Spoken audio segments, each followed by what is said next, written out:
మొదటి తిమోతికి రాసిన పత్రిక 4వ అధ్యాయము 7వ వచనాన్ని మనం అందరం కలిసి చదువుకుందాం.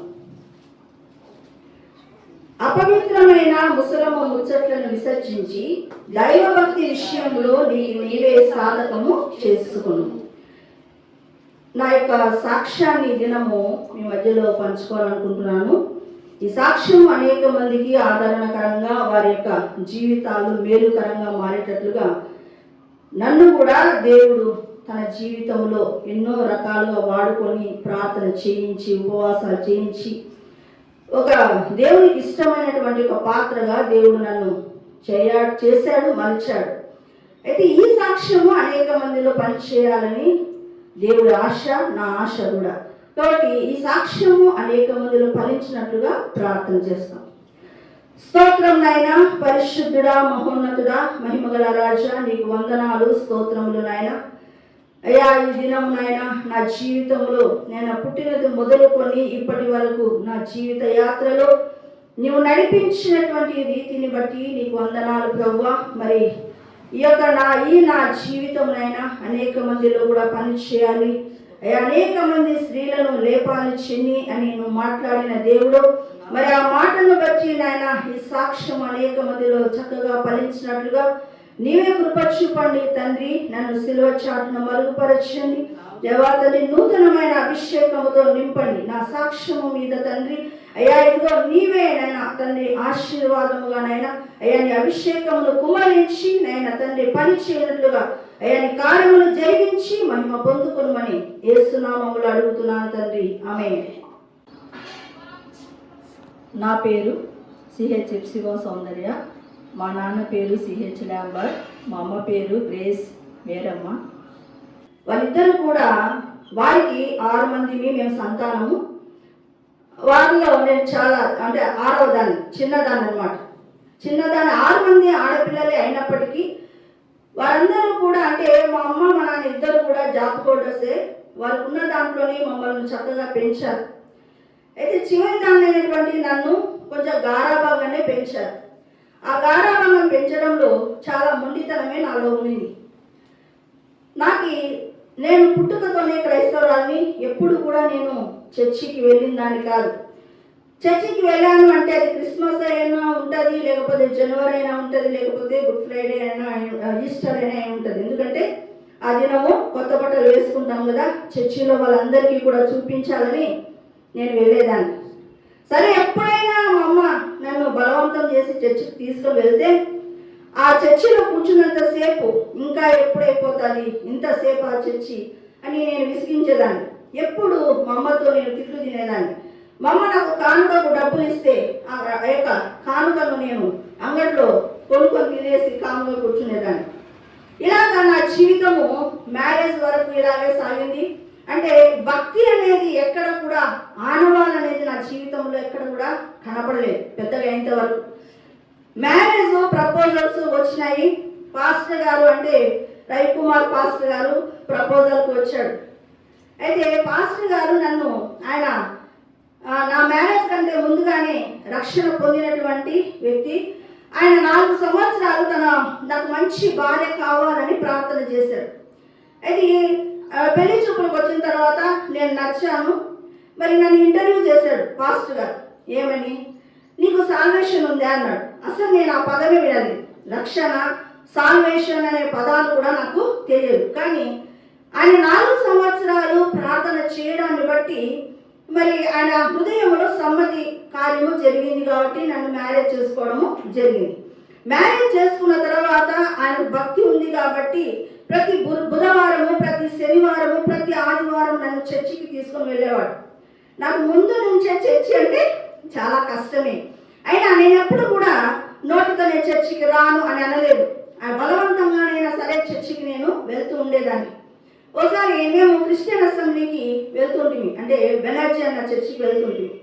అంటే ఆదోని పట్టణంలో అదే చర్చి మనకు ఆదివారం పూట బల్ల కార్యక్రమం ఉంది కాబట్టి అక్కడికి వెళ్ళవలసినటువంటి పరిస్థితి ఉండింది. ఆ చర్చిలో బెనర్జీ అన్న ఒకసారి 2003వ సంవత్సరము అక్టోబర్, నవంబర్ ఆ ప్రాంతంలో ఒక మెడ్రాస్ నుంచి మ్యాథ్యూస్ పాస్టర్ గారిని పిలిపించారు. ఆయన వచ్చాడు, వాక్యము చెబుతూ ఉన్నాడు. ఏమని చెప్తున్నాడంటే, నేను క్రైస్తవురాలనే కానీ నోవహు అంటే నాకు ఎవరో తెలియదు. అయితే ఆయన నోవహు గురించి చెప్తున్నాడు. ఆ కాలంలో నోవహు అనేక మందిని అంటే దేవుడు అతనితో మాట్లాడాడు. ఏమని, జలప్రలయం రాబోతుంది, ఒక ఓడను సిద్ధపరచు, ఆ ఓడలోనికి అందరూ వచ్చేటట్లు ఎవరైతే వస్తారో వారందరూ కూడా రక్షింపబడతారు, నువ్వు ఈ విషయాన్ని పోయి జనాలకంతా తెలియచేయమని నోవహుకు దేవుడు చెప్పాడు. నోవహు ఏమైపోయిందంటే వెళ్ళి అందరికీ చెప్తున్నాడు. కానీ ఆ టైంలో నోవహు మేము రాము, మాకు మ్యారేజ్ ఉంది, మాకు పంట పొలాలు, ఇలాగ ఒక్కొక్కరు ఒక్కొక్క సాకు చెప్పారు. అయితే ఇంకోటి ఏంటంటే, నోవహు చెప్పే కాలంలో ఆకాశపు తలుపులు తెరిచి వర్షం అనేది ఎప్పుడు పడలేదు కాబట్టి అక్కడ ఉన్నటువంటి జనాలు ఎవ్వరు కూడా నమ్మలేదు.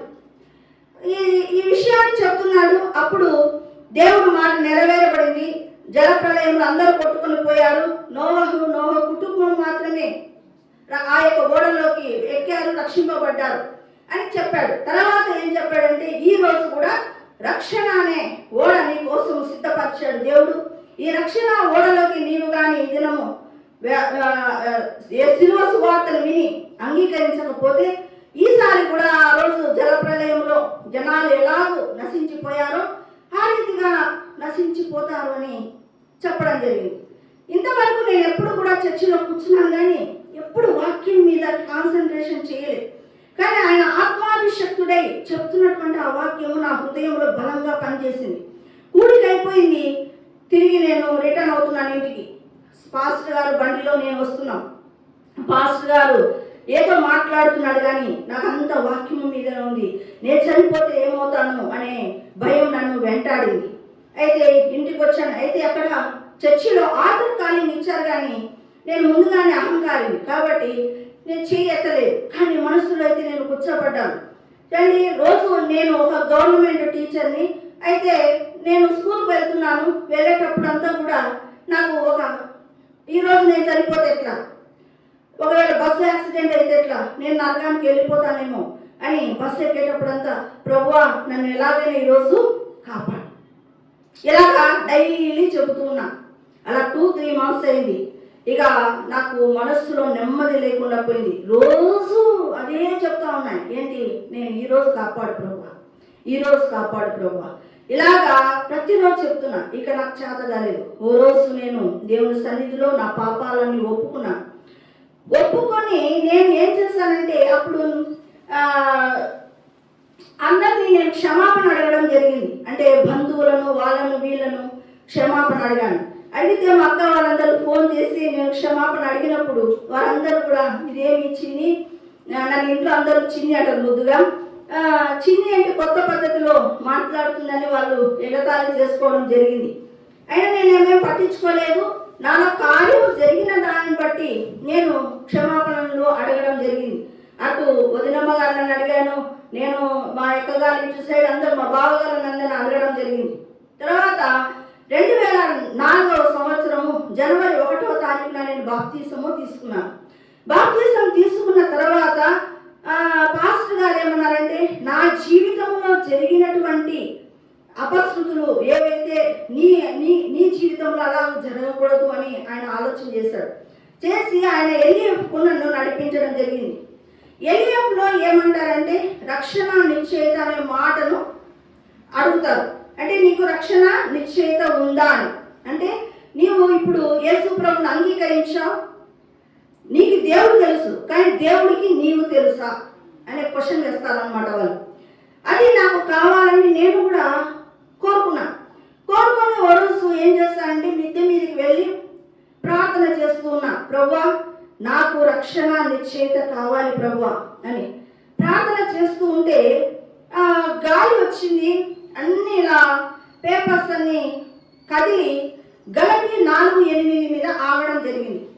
అక్కడ అండర్లైన్ చేసినటువంటి వాక్యాలు ఉన్నాయి. అక్కడ ఏముందంటే, ఆ కాలం అందైతే మీరు దేవుని ఎరగని వారును మరి కాని దేవులకు మీరు దాసులై ఉండేది, కానీ ఇప్పుడైతే దేవుని ఎరిగిన వారును మరి విశేషముగా దేవుని చేత ఎరగబడిన వారై ఉన్నారు అనే మాట రాయబడింది. ఆ మాటను విని నేను సంతోషించాను. వెళ్ళి ఎలియాబు పాస్టమ్మకు చెప్పాను. చెప్తే ఆమె ఏమనిందంటే, ఇలా గాలి రెపరెపలు దీంతో నీకు రక్షణ నిశ్చయిత రాదని. అవునా, నాకు తెలీదు, నేను అప్పుడప్పుడే రక్షణ మార్గంలో ఉన్నాను కాబట్టి సరే అనేసి నేను దాన్ని మర్చిపోయాను. తర్వాత నాకు రక్షణ నిశ్చయిత కావాలి అని చెప్పి 2000 మళ్ళీ ఒక 3 రోజులు ప్రతిష్ఠించుకొని రక్షణ నిశ్చయిత విషయము ప్రార్థన చేశాను. ప్రార్థన చేస్తుంటే నేను అప్పుడప్పుడే బైబిల్లో చదువుతున్నా, నాకు ఏమీ తెలియదు బైబిల్లో. నేను దేవుని దగ్గర ప్రార్థన చేశాను. ఏమని? ప్రభువా, ఈ రోజు నుంచి 3 రోజులు నేను ఉపవాసము ప్రతిష్ఠించుకొని ప్రార్థన చేస్తున్నాను, నాకు రక్షణ నిశ్చయిత కావాలి. నేనేం చదవాలో చెప్పు ప్రభు అన్న. నువ్వు చెప్పేంత వరకు నేను చదవను. అలాగా మోకరిల్లి దేవుని సన్నిధిలో నేను కనిపెడుతున్నా, ప్రభువా నువ్వు ఏది చెప్తావో నేను అది చదువుతాను. అప్పుడు తెలియకుండానే నాకు అక్కడ ముందు జరిగిన సంగతి నేను మరచిపోయాను. గలతీయులకు రాసిన పత్రిక చదవమని బలమైన ప్రేరేపణ రావడం జరిగింది. అలాగా గలతీయులకు రాసిన పత్రిక చదివాను.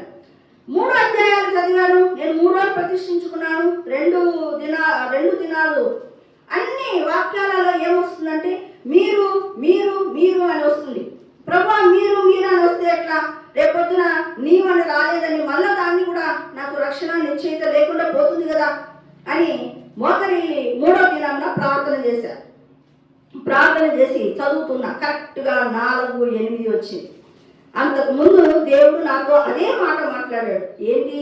ఆ కాలం మందైతే మీరు దేవుని ఎరగని వారును కాని దేవుళ్లకు మీరు దాసులై ఉంటుంది, కానీ ఇప్పుడైతే మీరు దేవుని ఎరిగిన వారును మరి విశేషముగా మీరు దేవుని చేత ఎరగబడిన వారై ఉన్నారని. ఆ మాటను సంతోషించాను. కానీ ఏమో మళ్ళా సాతాను నన్ను ఎక్కడ శోధిస్తాడని చెప్పి, ప్రభువా నీవు నాకు కలలో దయచేయి ప్రభా అని అడిగాను. అలాగా నేను కలలో దయచేయమని అడిగాను. అది 2007వ సంవత్సరము. నేను డైలీ అడుగుతున్నాను. స్కూల్ పోయేటప్పుడు అంతా కూడా, ప్రభువా December 31 వస్తుంది, ఎలియాబు పాస్టర్ ఖచ్చితంగా నన్ను సాక్ష్యము చెప్పమని అడుగుతాడు. నేను చెప్పే లోపల నా సాక్ష్యం పర్ఫెక్ట్గా ఉండాలి అని నాకు లోపల ఒక వేదన మొదలైంది. రోజు అడుగుతున్నాను. 2007 డిసెంబర్ 7వ తారీఖున నాకు జ్వరం వచ్చింది. నేను మంచం మీద పడుకున్నా. అప్పుడు నాకు ఒక కల వస్తుంది. ఆ యొక్క పాస్టర్ ఎలియాబు పాస్టర్ ఉన్నారు కదా, ఆయన భార్య పేరు హెప్సిబా, నా పేరు హెప్సిబా, తర్వాత ఇంకొక లెక్చరర్ భార్య పేరు కూడా హెప్సిబా. సంఘంలో చాలా మంది ఉన్నారు, కానీ ఆ కళలో ఆ 3 హెప్సిబాలా కనబడుతున్నారు. అయితే ఎలియాబు పాస్టర్ గారు ఏమన్నారంటే, ఒక పాట పాడండి అన్నాడు. అంటే అక్కడ ఉన్న వాళ్ళు 2 హెప్సిబాలు, నేను కాకుండా ఉన్నటువంటి 2 హెప్సిబాలు పాట మొదలెట్టారు. ఏదో ఒక పాట పాడితే సార్కి నచ్చలేదు ఆ పాట. వద్దు, లెమ్ము తేజరిల్లుము వెలుగు నీ యొద్దకు వచ్చి ఉన్నది అనే పాట పాడమన్నాడు. అయితే ఆ పాట ఆ 2 హెప్సిబాలు పాడలేదు, నేను ఎత్తుకున్నాను ఆ పాట. లెమ్ము తేజరిల్లుము వెలుగు నీ యొద్దకు వచ్చి ఉన్నది అని పాట రూపంలో పాడి, తర్వాత ఇది ఎంత శ్రేష్టమైన మాట అని నేను అక్కడే కలలోనే అంటూ ఉన్నా. ఈ విధంగా దేవుడు నాకు రక్షణ నిశ్చయిత ఇవ్వడము జరిగింది. అంటే అది పొందుకున్న తర్వాత నేను ఉదయాన్నే 4 గంటలకు లేచి ప్రార్థన చేయడం నేను అలవాటుగా చేసుకున్నా.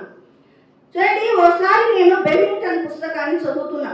దైవజనుడైనటువంటి బెవింగ్టన్ పుస్తకము ప్రార్థన జయములు, ఆ పుస్తకాన్ని నేను చదువుతున్నా. చూడండి, అది చదువుతున్నప్పుడు ఆ పుస్తకంలో ఏం రాయబడి ఉందంటే, నువ్వు రక్షణ పొందావా అని ఎవరిని అడగడైనా, నువ్వు పరిశుద్ధ పరచబడ్డావా అని అడుగుతాడు. ఇదేంటి పరిశుద్ధ పరచబడ్డం అంటే ఏంటి అని నాకు క్వశ్చన్ మార్క్ వచ్చింది.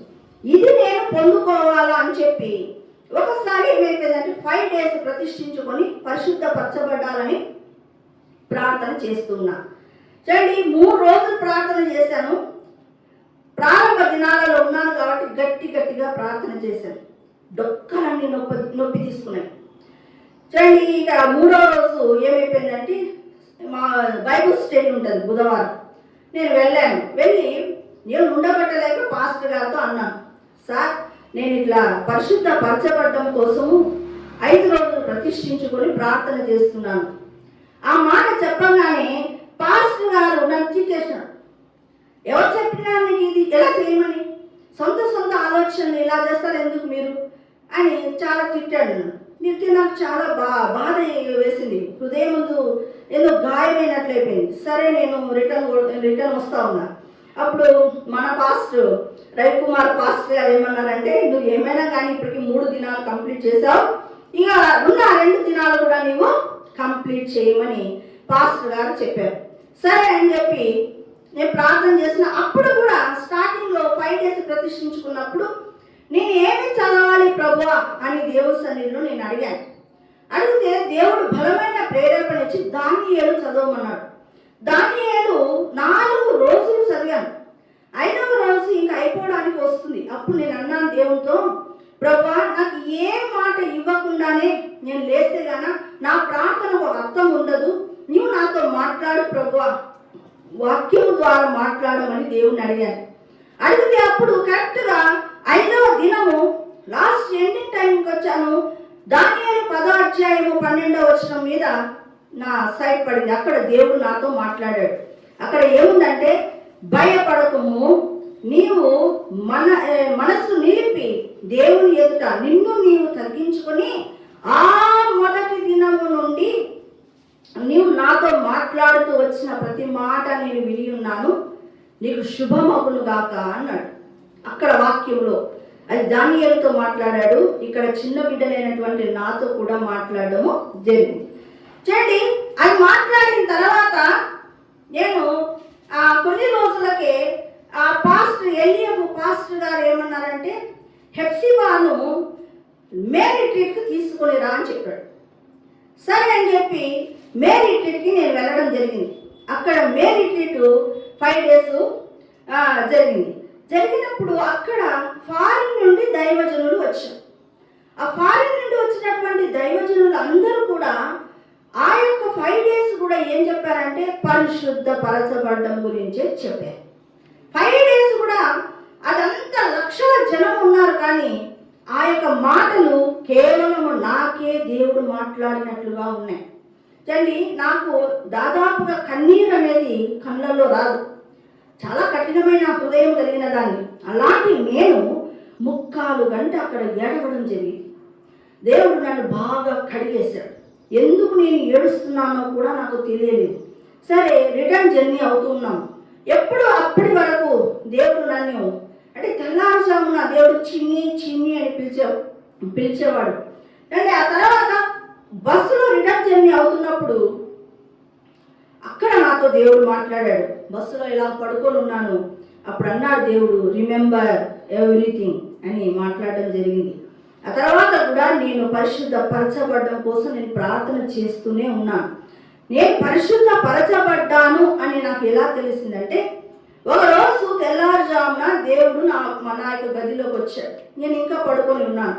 అప్పుడు దేవుడు నాకేమన్నాడంటే, పరిశుద్ధ పరచబడిన దానా 5 అయింది లే అన్నాడు. ఆ రీతిగా దేవుడి నోటి ద్వారానే నేను పరిశుద్ధ పరచబడ్డాను అనే విషయము తెలియడము జరిగింది. దాని తర్వాత నాకు అభిషేకము కావాలని నేను కోరుకున్నాను. చూడండి, ఒక అనుభవం వచ్చిన తర్వాత దాన్ని స్తుతిస్తూనే నేను ఇంకొక మెట్టులోకి ఎక్కడము జరిగింది.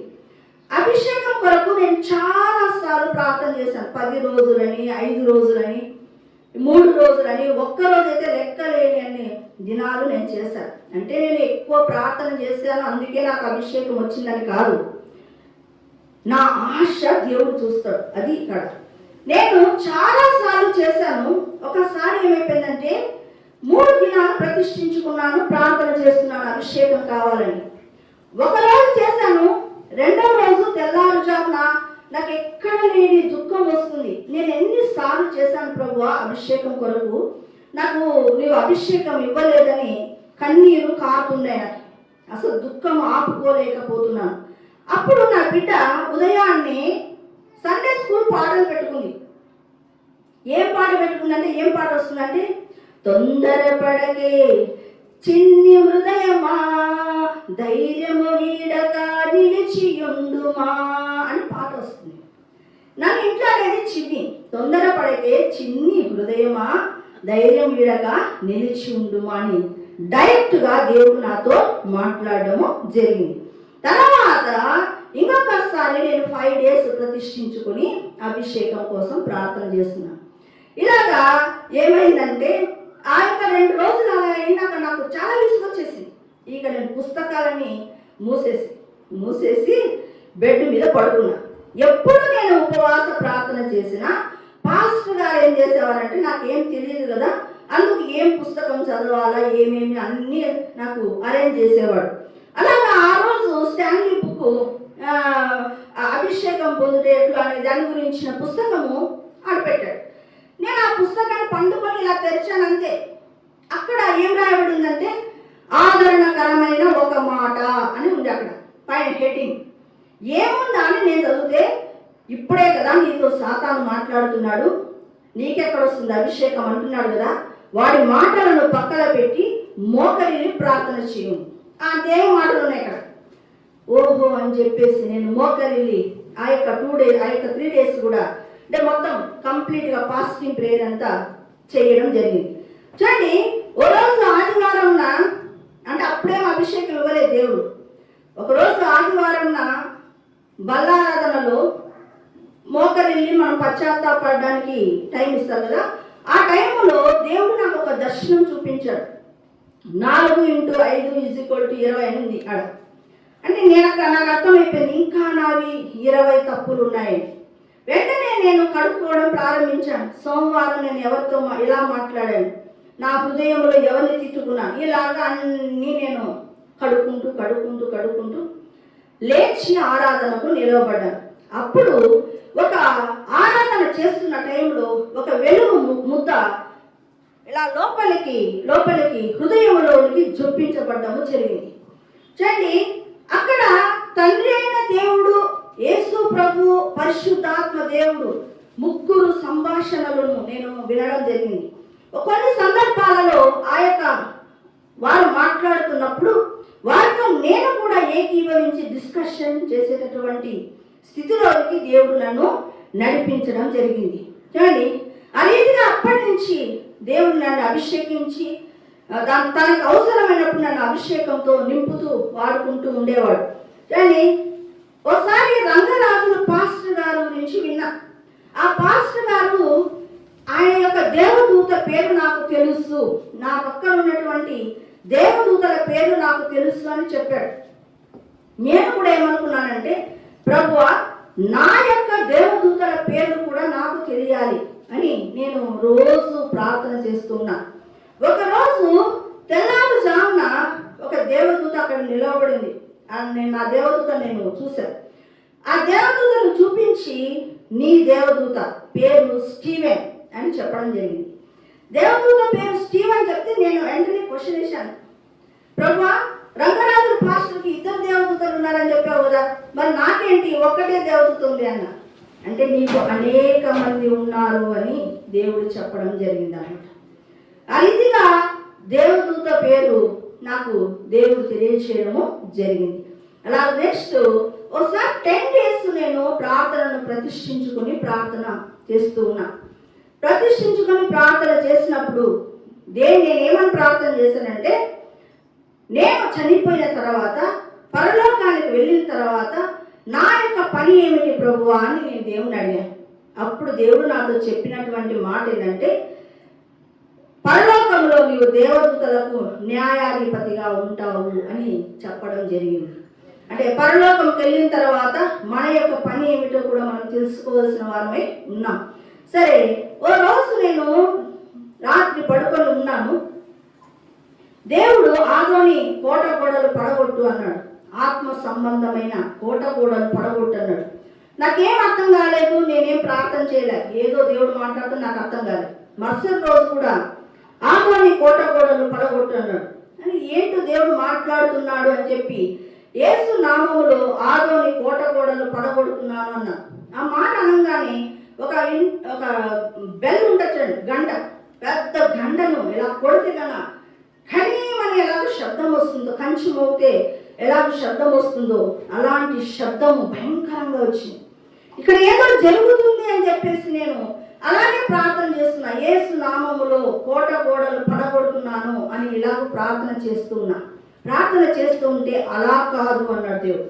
మరి ఎలా ప్రభు అంటే నెల రోజులు ఉపవాసం ఉండి ప్రార్థన చేయాలి అన్నాడు అని చెప్పాడు. అంటే నెల రోజులు అంటే నేను టీచర్ కాబట్టి సమ్మర్ హాలిడేస్లో నాకు చేసుకోవడానికి అవకాశం ఉంటుంది. చూడండి, సమ్మర్ హాలిడేస్ వస్తున్నాయి, 10 days ముందుగానే దేవుడు అంటున్నాడు నాతో, హాలిడేస్ని వ్యక్తపరచుకోవద్దన్నాడు.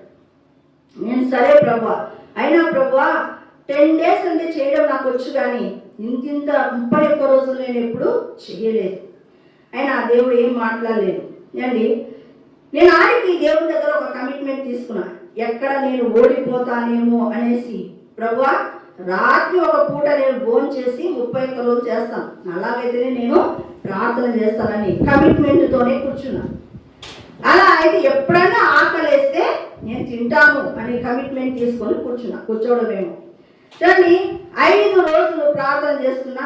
దేవుడు అంటే మొదటి రోజు ప్రార్థన చేస్తుంటే దేవుడు ఒక్కొక్క అంశాన్ని చెప్తూ వచ్చాడు. దేవుడు ఏమన్నాడంటే, నేను ఆలోచనకర్త అయిన దేవుడను, నేను చెప్పేటటువంటి అంశం మీదనే నువ్వు వెళ్తూ ఉండు అని చెప్పాడు.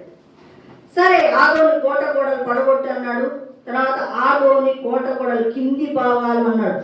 అలా చెప్తున్నప్పుడు వాటి విషయమే నేను బంధిస్తున్నాను, ఆ విధంగా నేను వాటిని విరగొడుతూ ఉన్నాను. తర్వాత యావత్తు అని చెప్పడం జరిగింది.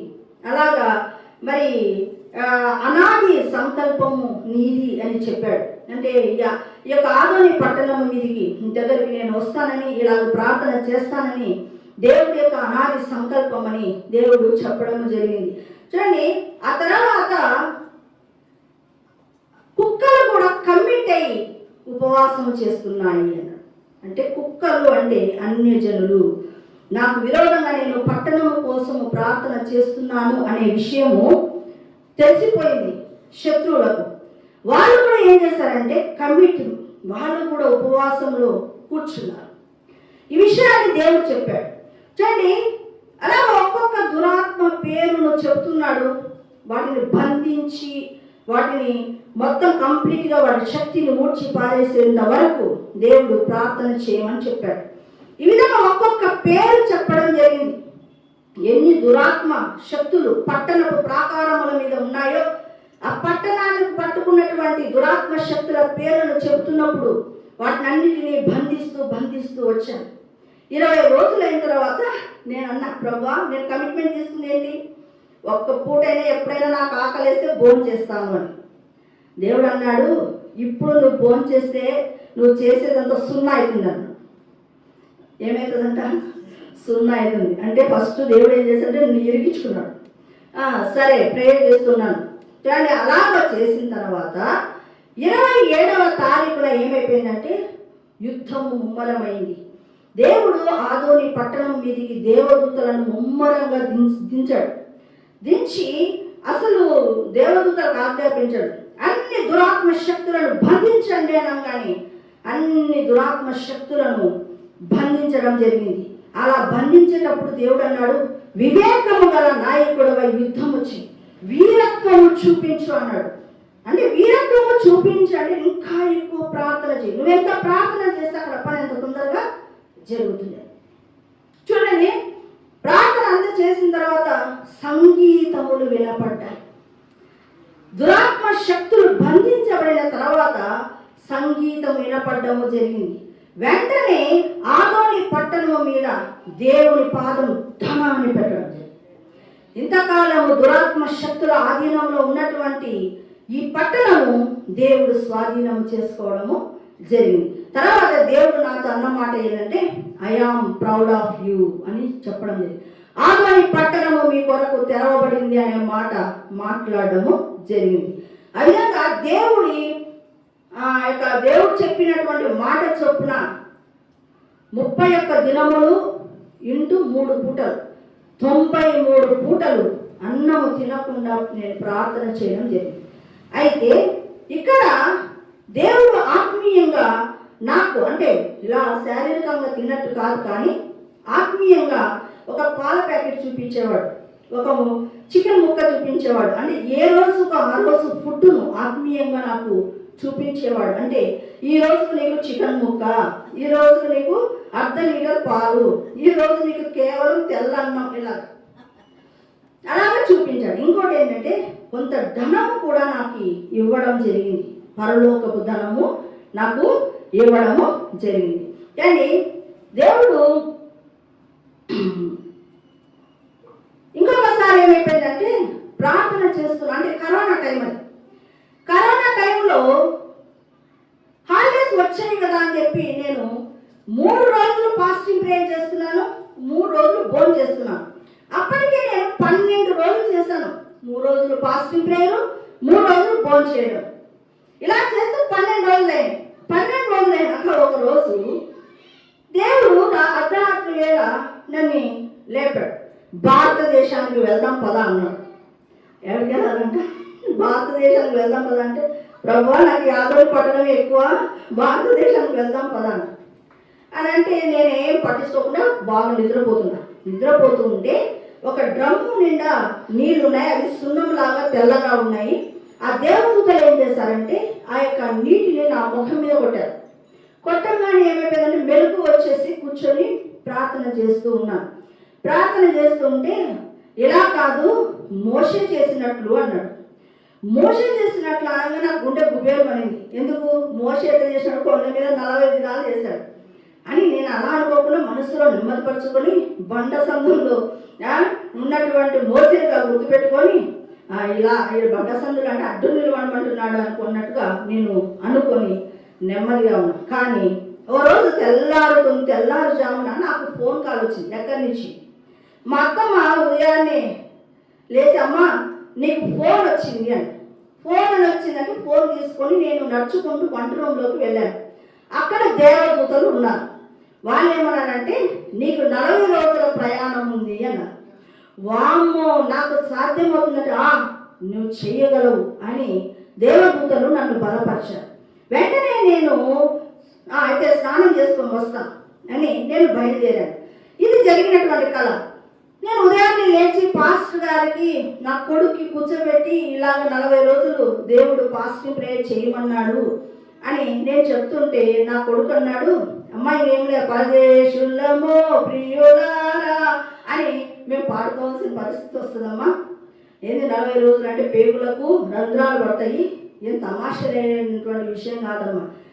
అయితే నేను దేవుడు మనతో మాట్లాడి చేస్తున్నటువంటి విషయం ఏం కాదులే, దేవుడు సహాయం చేస్తాడు అని ఈ ఉపవాసంలో కూర్చోవడం జరిగింది. ప్రార్థన చేస్తున్నా, ప్రారంభం నుంచి ప్రార్థన చేస్తున్నా. దేని విషయం చేయాలి ప్రభు అని అడిగిన. ఏమి ఎరగనట్టు మాట్లాడతావు కరోనా విషయం అని ప్రార్థన చేస్తున్నా. నా 40 రోజులు కరోనా విషయం చూపించాడు, కరోనా దయ్యాన్ని చూపించాడు. కరోనా సింబల్ని పెట్టి ఆ దయ్యాన్ని పక్కన చూపిస్తూ అది వాటిని ఎలా బంధించాలో ఆ విషయాలని చూపించడం జరిగింది. చూడండి, ప్రారంభంలో ఏమైందంటే ఫస్ట్ రోజే దేవుడు ప్రార్థన చేస్తుంటే నేను మామూలుగానే యేసు నామములో బంధిస్తున్నాను అని ప్రార్థన బంధిస్తున్నాను అంటే దేవుడు ఏమన్నాడంటే అలా కాదు అన్నాడు. మరి ఎలా ప్రభు అంటే ప్రతి గ్రామ సరిహద్దుల్లో నేను నిలవబడుతున్నాను అడ్డుగా అని నువ్వు ప్రార్థన చేయమన్నాడు.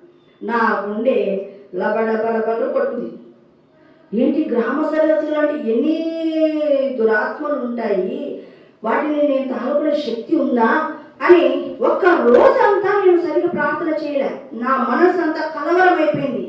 ఇక నేను గ్రామ సరిహద్దులో నిలవబడడం అని దేవుడు అంటున్నాడు ఏంటి అని నేను ఒక రోజంతా సరిగ్గా చేయలే. నేను మరలా ఒప్పుకునేంత వరకు దేవుడు ప్రార్థనలో ముందుకు సాగలేదు. సరే ప్రభా, నేను ఏమైతే అదేంది సరే అని చెప్పి ప్రతి గ్రామ సరిహద్దుకు నేను అడ్డుగా నిలబడుతున్నానని ప్రార్థన చేశాను. ఇలాగ 40 దినాలలో చాలా విషయాలను దేవుడు నాతో చెప్పాడు. ఆ దురాత్మని ఎలాగ బంధించాలో కూడా దేవుడు నాకు చూపించడం జరిగింది. ఇలాగా 40 డేస్ చేసిన తర్వాత దేవుడు ఒక మాట అన్నాడు, నీవు చాలా గొప్ప కార్యము చేసావు చిన్ని అని మాట్లాడడం జరిగింది. కానీ ఆ విధంగా దేవుడు నాతో ఏమన్నాడంటే నీవు నా ఎదుట నిందారహితుడవు అని మాట్లాడడం జరిగింది. కానీ ఓ రోజు తెల్లారుజామున యేసు ప్రభు నా దగ్గరకు వచ్చి నన్ను మిత్రమా 5 అయింది లే అన్నాడు. మిత్రమా అని నేను పిలిచడం జరిగింది. నేను దాన్ని ఇదేంటి దేవుడు నన్ను మిత్రమా అంటున్నాడు అని నేను అనుకున్నాను. అని నేను పెద్ద దాన్ని కన్సిడర్ చేయలేదు. అయితే ఓ రోజు ఈ చర్చి ఆదివారం చర్చి అయిపోయిన తర్వాత అందరూ ప్రార్థన చెయ్య ఆంటీ అని ఎలా అడుగుతున్నారు. సరే, నేను అందరికీ ప్రార్థన చేస్తున్నా. ఎలా చేస్తున్నాను? యేసునామములో అగ్ని కంచె వేస్తున్నాను, యేసునామములో అగ్ని కంచె వేస్తున్నానని ఇలా ప్రార్థన చేస్తున్నాను. అంతా అయిపోయిన తర్వాత నేను ఇంటికి వెళ్ళి మళ్ళీ సాయంత్రం ఎలుగురు కూడికలకు వెళ్ళాలి కదా, ప్రార్థన చేసుకుంటున్నాను. అప్పుడు దేవుడు మళ్ళా నాతో మాట్లాడాడు. యేసు నామములో అగ్ని కంచె వేస్తున్నాను అని చెప్పకు మిత్రమా అని అన్నాడు. అంటే నేనే వేస్తాను అని చెప్పకూడదు అని దేవుడు నాకు ఆ దినము ఒక పాఠము నేర్పించాడు. అంటే యోబు ఇంటి చుట్టూ, వారి యొక్క ఆస్తి చుట్టూ దేవుడు కంచె వేశాడు. నేనేం చేస్తున్నాను? నేను సొంతంగా అగ్ని కంచె వేస్తున్నాను ప్రభు అని చేస్తున్నాడు. అది రాంగ్ అని దేవుడు నాతో చెప్పడం జరిగింది. తర్వాత 2 సార్లు దేవుడు నాతో ఏం మాట్లాడాడంటే, తల్లి గర్భంలో నుండి నేను నీ కోసం ఎదురు చూస్తీ అనే మాటను మాట్లాడడము జరిగింది. చూడండి, ఒకసారి నేను పాస్టర్ గారు 5 days ప్రతిష్ఠించుకొని ప్రార్థన చేసుకుంటుంటే సర్వోన్నతుడైన దేవుడు ఇప్పుడు మాట్లాడుతాడు అనే మాట వినపడడం జరిగింది. ఆ తర్వాత మొత్తం అంతా సైలెంట్ అయిపోయింది. అప్పుడు తండ్రి అయిన దేవుడు మాట్లాడుతూ ఉన్నాడు. వెండి బంగారములు మా యొద్ద లేవు, కానీ ఇప్పుడు యేసునామం అది మీకు ఇచ్చుచున్నానని నాకు పాస్టర్ గారికి ఇవ్వడము జరిగింది. చూడండి, దేవుడు నాకు నా యొక్క జీవితంలో ఎన్ని ఆత్మలను ఇస్తాడో ఆ విషయము తెలియజేయడం జరిగింది. నేను ఎప్పుడు చనిపోతానో ఆ విషయం కూడా నాకు తెలియజేశాడు. ఎలా అంటే, నేను రాజకీయ పార్టీని పెడతానంట ఫ్యూచర్లో. ఆ పార్టీ పేరు కూడా చెప్పాడు, కానీ దాన్ని రివీల్ చేయలేను. కానీ రాజకీయ పార్టీని పెడతావు, దాని తర్వాత నీవు చనిపోతావు అని దేవుడు చెప్పడం జరిగింది. ఇంకోటి, నా ప్రేమకు నీవు పాత్రుడవు అని దేవుడు మాట్లాడాడు. నీ మీద ఉండే కృప వేరు అని దేవుడు మాట్లాడాడు. చూడండి, ఓ రోజు చైల్డ్ కేర్ లీవ్ నాకు చాలా దండిగా మిగిలిపోయింది. చైల్డ్ కేర్ లీవ్ పెట్టుకున్నాను, 1 నెల రోజులు పెట్టుకున్నాను. దాంట్లో ఎప్పుడు కూడా ఇంటికాడ సెలవు ఉన్నప్పుడు నేను మామూలుగానే ఉదయం 10 గంటల నుంచి 4 గంటల వరకు ప్రార్థన చేసుకునేది అలవాటు నాకు. చూడండి, అప్పటికే 13 రోజులు నేను ప్రే చేసుకున్న తర్వాత దేవుడు నాతో మాట్లాడాడు. ఏమని? నీవు 17 రోజులు ఉపవాసం ఉండి ప్రార్థన చేయించింది అన్నాడు. అన్నపానములు మానేసి చేయమన్నాడు. ఏం చేయమన్నాడు? అన్నపానములు అంట, అంటే నీళ్ళు కూడా తాగకుండా ప్రార్థన చేయమన్నాడు. చూడండి, లెక్క పెట్టాను కరెక్ట్గా. అది ఎప్పటికంటే నా యొక్క సెలవు దినము లాస్ట్ రోజు అయిపోతుంది. ఆ లాస్ట్ రోజు ఏముందంటే ఈస్టర్ పండుగ ఉండింది. దేవుడు ఉదయకాలం వేళ మాట్లాడాడు. ఎప్పటి నుంచి చేయాలి ప్రభు అన్న అంటే రేపటి నుంచి అన్నాడు. రేపటి నుంచి లెక్క పెట్టుకుంటే లాస్ట్ రోజు ఈస్టర్ రోజు వస్తుంది. అందుకు నేనేం చేశానంటే, ఇంకా రేపు పండుగ రోజైనా కనీసం మనము భోజనం చేస్తాం హ్యాపీగా, ఆ రోజు ఫాస్టింగ్ చేయడం ఎందుకని చెప్పి ఉదయం మాట్లాడితే ఆ రోజే నేను ప్రతిష్ఠించుకొని ప్రార్థన చేయడం జరిగింది. అప్పుడు దేవుడు నాతో మాట్లాడిన విషయం ఏంటంటే, పడిపోయినటువంటి గుడారాలను తిరిగి లేపాలి చిన్ని అని చెప్పాడు. అక్కడ కొంతమంది పేర్లు, మన సంఘంలో ఉన్న కొంతమంది పేర్లు, తర్వాత బయట ఉన్నటువంటి వాళ్ళు కొంత పేర్లను చెప్పడం జరిగింది. ప్రార్థన చేస్తున్నాను.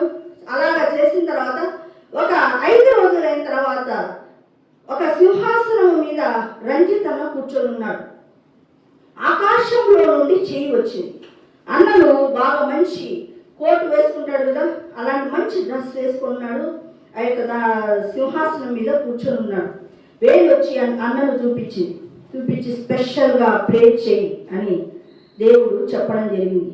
అంటే అప్పటికి అన్న క్యాన్సర్ వ్యాధితో బాధపడుతూ ఉన్నాడు. సరే అని ఆ యొక్క విషయము నేను ప్రార్థన చేస్తుంటే కొన్ని దినములైన తర్వాత అన్నకు ఇది మొదటి సంవత్సరం అని చెప్పడము జరిగింది. అంటే తన యొక్క ఉన్నటువంటి ఆ క్యాన్సర్ వ్యాధి పోయి మరలా దేవుడు జీవం ఇచ్చి, చనిపోవలసినటువంటి అన్నకు మరలా జీవం ఇచ్చి మొదటి సంవత్సరం అని చెప్పి అన్నను మరలా మన మధ్యలో ఉంచేటట్లు చేయడము జరిగింది. చూడండి, నా మ్యారేజ్ 1999లో జరిగింది. 2002 జూన్ ఆ టైంలో నా భర్తకు ప్యాంక్రియాటైటిస్ అనే జబ్బు వచ్చింది. అది కూడా ఎందుకు వచ్చిందంటే అదే పెద్ద రోగం కాదు, గాలివాడలో ఉన్నటువంటి స్టోన్ పోయి ప్యాంక్రియాస్లో ఇరుక్కుంది. దానివల్ల ఏమైపోయిందంటే ఇన్ఫెక్షన్ వచ్చి కడుపంతా ఊపిపోయిందనమాట. సో డాక్టర్స్ అన్నారు అసలు బ్రతకడానికి ఛాన్సే లేదు, 50% ఛాన్స్ అన్నారు. చూడండి, నేను, నా భర్త, మా మామ ముగ్గురము హాస్పిటల్లో సంవత్సరం ఉన్నాం. హైదరాబాద్లో ఆ యొక్క నాగేశ్వర రెడ్డి హాస్పిటల్లో సంవత్సరం ఉన్నాం. ఆయనకి సెలైన్లు పెట్టారు. చాలా భయంకరమైనటువంటి పరిస్థితి, కడుపు నొప్పి విపరీతంగా వచ్చేది. చూడండి, అక్కడి నుంచి డిశ్చార్జ్ అయిన తర్వాత నేను ఒంటరిగానే ఉన్నాను ఇక్కడ. ఎప్పుడు పడితే అప్పుడు నొప్పి వచ్చింది. అయితే ఆ టైంలో మా ఇంట్లో రూతు పని చేసుకునేది. రూతు సహాయంతో నేను హాస్పిటల్కు తీసుకుని వెళ్తుండేదాన్ని. ఆ విధంగా అది అయిన తర్వాత మళ్ళీ ఎవరో చెప్పారు రాయవేలూరుకి వెళ్ళండి అని. రాయవేలూరుకి వెళ్ళడం జరిగింది. రాయవేలూరులో వాళ్ళు ఇక్కడ ముక్కు నుంచి నాజిలు, ఇక్కడ చిన్న పేరు వరకు నాజిల్ ఫీడింగ్ ఇచ్చేటట్టుగా పెట్టారు. అది ఇంకా చనిపోయే మూమెంట్ అని చెప్పి బంధువులంతా చూడడానికి వచ్చారు. ఈ పక్క బంధువులు, ఆ పక్క బంధువులు అందరూ కూడా చూడడానికి వచ్చారు. కానీ దేవుడు కృప వలన నాజిల్ ఫీడింగ్ గంటకి ఇవ్వడం వలన, ఈ ప్యాంక్రియాస్కు రెస్ట్ ఇవ్వడం వలన ఆయన బాగుపడము జరిగింది. వచ్చేసాం, రిటర్న్ వచ్చేసాం. వచ్చినా కూడా చాలా రోజులు, సంవత్సరాలు ఇంకా చాలా ట్రబుల్ తిన్నాడు. అంటే మాటికి కడుపు నొప్పి రావడం. కడుపు నొప్పి వచ్చినప్పుడు గంగారామారావు ఆయన డాక్టరు నాకు చాలా క్లోజ్ అయినాడు. ఏంటంటే ఆయనతో నేను ఇంకా కమ్యూనికేషన్ ఎక్కువైపోయింది కదా. ఆయన అన్నాడు, ఇలా అయితే నువ్వు చాలా కష్టపడతావమ్మా, నీవు క్యాన్లో పెట్టించుకొని నువ్వు ఇంట్లోనే అవన్నీ పెట్టుకో అని ఏవేవి ఇంజక్షన్స్ ఇవ్వాలా అవన్నీ కూడా రాసి ఇవ్వడం జరిగింది. ఆ విధంగా మొత్తము చాలా నేను, నా భర్త చాలా సఫర్ అయ్యాం. అయితే అప్పటికి నాకు రక్షణ లేదు. ఆ తర్వాత నేను మారు మనసు పొందడం జరిగింది. మారు మనసు పొందినది మొదలుకొని నా భర్త ఆరోగ్యం సరిగా ఉండాలి, బాగా మంచి ఆరోగ్యవంతులుగా ఉండాలని నేను చేసిన ఉపవాసాలు అంతా ఇంత కాదు. ఎన్ని 5 రోజులు, 10 రోజులు, 15 రోజులు, 17 ఎట్లా పడితే అట్లా నేను ప్రార్థనలు చేశాను. ఓసారి దేవుడు ఆల్ నైట్ ప్రేయర్ చేయమంటే ఆల్ నైట్ ప్రేయర్ చేశాను. ఎలా చేశానంటే నేను చేస్తున్నాను, నా భర్త చేస్తున్నాము, మా ఇద్దరు తెలియదు ఎలాగో చేయాలో. టైంకి చూస్తున్నాం, ప్రార్థన చేస్తున్నాం. అంటే నైట్ నిద్ర మేలుకొని చేయడము, అది కూడా బాగా డీప్గా చేయడం మా చేత కాలేదు. టైంకి చూస్తున్నాం, చేస్తున్నాము. మళ్ళా కష్టతరంగానే ఆ దినమును ముగించి తెల్లారుజామున అయ్యింది. ఇక దేవుడు స్వస్థత ఇస్తాడని నేను ఆశపడ్డాను. వెంటనే అన్నాడు దేవుడు, ఇట్లా చేసేది ప్రార్థన అన్నాడు.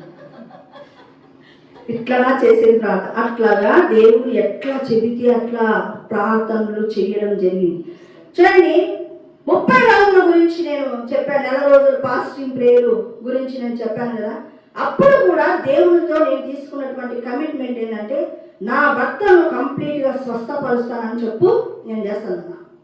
దేవుడు ఏమీ కూడా మాట్లాడలేదు. 27 రోజులకి ఆదోని పట్టణము తలుపులు తెరిచినాడు కదా. తర్వాత నా భర్త కోసమని 3 రోజులు ప్రార్థన చేసి నేను దేవుడు నాకు ఒక దర్శనాన్ని చూపించాడు. తండ్రి అయిన దేవుడు సింహాసనం మీద కూర్చున్నాడు, మెట్ల మీదేమో ఇలాగా యేసు ప్రభు కూర్చున్నాడు, పరిశుద్ధాత్మ దేవుడు నిలవబడి ఉన్నాడు. ముగ్గురు డిస్కషన్ చేస్తూ ఉన్నారు ఆ దర్శనంలో. అప్పుడు కొద్దిగా సేపటికి తండ్రి అయిన దేవుడు ఇలాగా అన్నాడు, 31 రోజులు ప్రార్థన చేసినా కానీ నాకు సాటిస్ఫాక్షన్ లేదు. దేవుడేమో తన పనినేమో జరిగించుకున్నాడు. చూడండి, మళ్ళా 40 రోజులప్పుడు కూడా ఇలాగే నేను అడిగాను. అప్పుడు కూడా దేవుడు నాకు చెయ్యలేదు. మళ్ళీ తర్వాత ఎన్నిసార్లు ఫాస్టింగ్ ప్రే చేశాను, అప్పుడు కూడా చెయ్యలేదు. తర్వాత ఒక రోజు మధ్యాహ్నం వేళ ప్రార్థన చేస్తున్నప్పుడు ఎందుకు స్వస్థత రాలేదో చెబుతాను విను అన్నాడు. అప్పుడు చెప్పాడు దేవుడు. ఏంటి అంటే అక్కడ నేను ప్రార్థన చేస్తూ ఉంటే దేవుడు చెప్తాను విను అన్నాడా. అప్పుడే నీళ్ళోడు వచ్చి టకాను కొట్టాడు. కొట్టి అది ఇంత వెళ్ళిపోయింది. సరే, ఆయన దేవుడు ఎలాగైనా సరే చెబుతాడని నేను వెయిట్ చేశాను.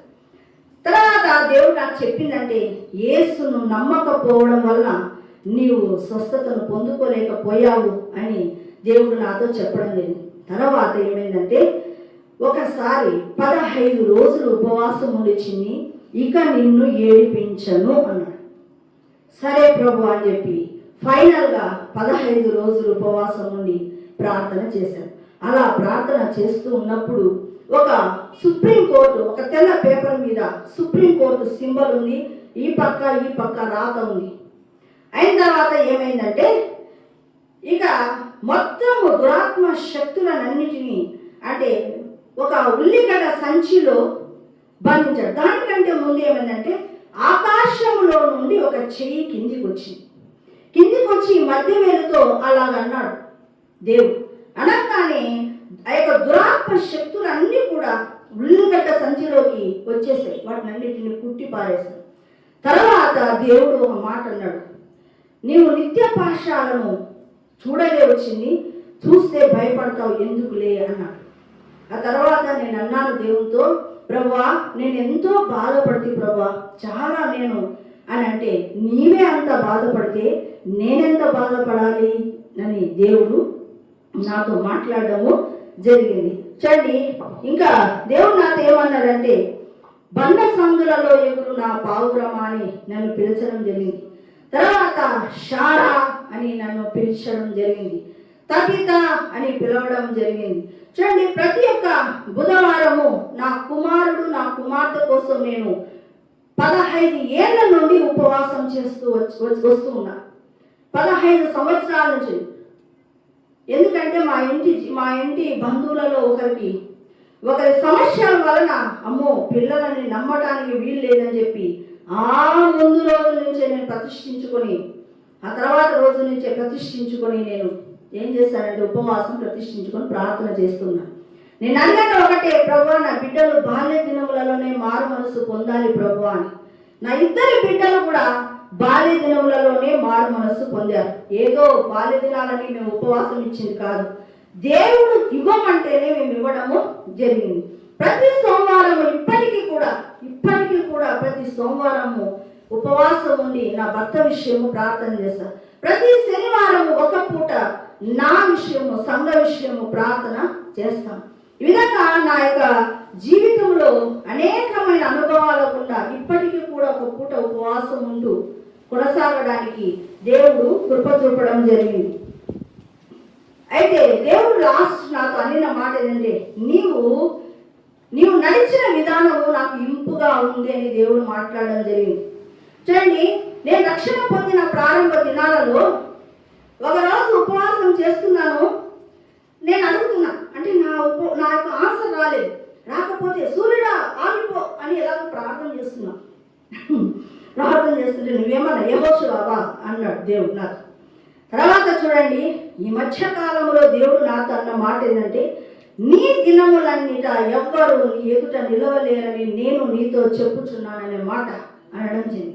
అది ఒకసారి కాదనింది, 2 సార్లు అన్నాడు. ఇంకోటి ఏంటంటే ఆ యొక్క 31 days నేను ప్రే చేశాను కదా, 31 days అప్పుడు దేవుడు నాకు ఒక మాట ఇచ్చాడు. తండ్రి తన కుమారుని యందు జాలి పడినట్లు ఇది మొదలుకొని నిత్యము నీ మీద జాలి పడుదును అనే మాట ఆదోని పట్టణం కోసము ప్రార్థన చేసేటప్పుడు నాకు చెప్పడం జరిగింది. ఈ రీతిగా నా యొక్క జీవితంలో దేవుడు నా చేయి పట్టుకొని ఆయన కృపను బట్టి నన్ను చక్కగా నడిపించాడు. ఆయన ఈ యొక్క నా భర్త విషయంలో ప్రార్థన చేస్తున్నప్పుడు దేవుడు ఏమన్నాడో తెలుసా, నీ చేతిలో నేను ఓడిపోయినాను చిన్ని అన్నాడు. నీ చేతిలో నేను ఓడిపోయాను.